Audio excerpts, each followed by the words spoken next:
Warahmatullahi wabarakatuh. Salamu warahmatullahi wabarakatuh. Kwanza mwalimu, kabia majina yako ni nani? Naam, inshallah kwa majina naitwa Ramadhani Mganga Msafuzi, ni mkazi wa Morogoro. Na mwalimu, kama tulivyosikia kwamba ni mgeni na ni mpita njia, tuseme wewe ni mwalimu ambaye umejitolea kwa muda. Sasa mwalimu, wewe katika huu muda ambao umekaa katika msikiti huu au katika mji huu, changamoto ambayo unaiona sana kwa Waislamu wewe kwako ni ipi? Kwanza changamoto kubwa hapa, asilimia kubwa Waislamu hapa wamedhibitiwa na manaswara, nikisema hivyo kwamba hayamana hawajui Uislamu wao. Sasa nikisema hawajui Uislamu wao, hata ule mwitiko au ule muamko wa kusema kwamba wajue Uislamu ni nini ni mtihani mkubwa sana. Na hata hivyo wenyewe hawa watoto ambao mnaona kwamba si ndio kusema labda Waislamu wote wa eneo hili, hapana, ni wale baadhi ambao Allah tabaraka wa taala amewakumbusha, basi na wao ndio watapata kwamba kuiona fursa hii wala kwa kufika kwa muda huu mchache, na wao wameona kwamba wasipiti hivi watoto wao waweze kupata walau mawili matatu ili aje kuwasaidia mbele ya Allah tabaraka wa taala.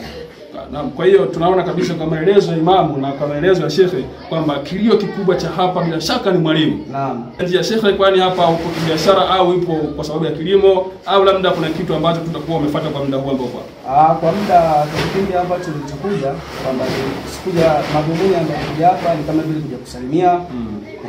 Sasa ambao naishi nao si Waislamu, ila nikaona kwamba kuna Waislamu, basi Muislamu almuslimu akhi muslim, kama Muislamu ndugu yake Muislamu. Sasa ina maana nilikuja nikasema kwamba kwa kipindi hiki kwamba nafungia Ramadhani katika mji huu, kwamba nitamalizia katika mji huu, then Allah akifanya wepesi basi inshallah yeye mwenyewe atakaponikadiria, basi kwa yale ambayo nilopangilia kwamba Ramadhani kiisha naweza nikafanyaje nikarudi nilipotoka, kwa sababu kuna hapo na majukumu ya madrasa na mengine kwa vile ambavyo Allah atakavyofikisha inshallah. Kwa hiyo kuna utakuwa una familia kwa maana. Sijaoa.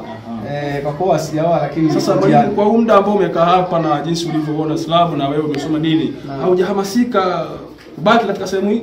Nimehamasika, yani hilo siwezi ngasema kwamba nitalipinga. Hapana.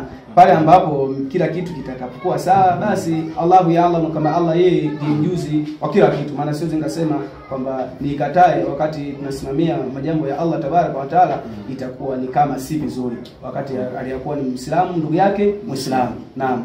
Basi inshallah tutachukua namba yako alafu tutampelekea Sheikh Ulaya pamoja na hii video aende akaangalie na kusikilize, basi kama akiridhishwa na maelezo haya na akiona kuna nguvu kubwa ya kusaidia Waislamu wa sehemu hii, basi aweze kufanya hivyo.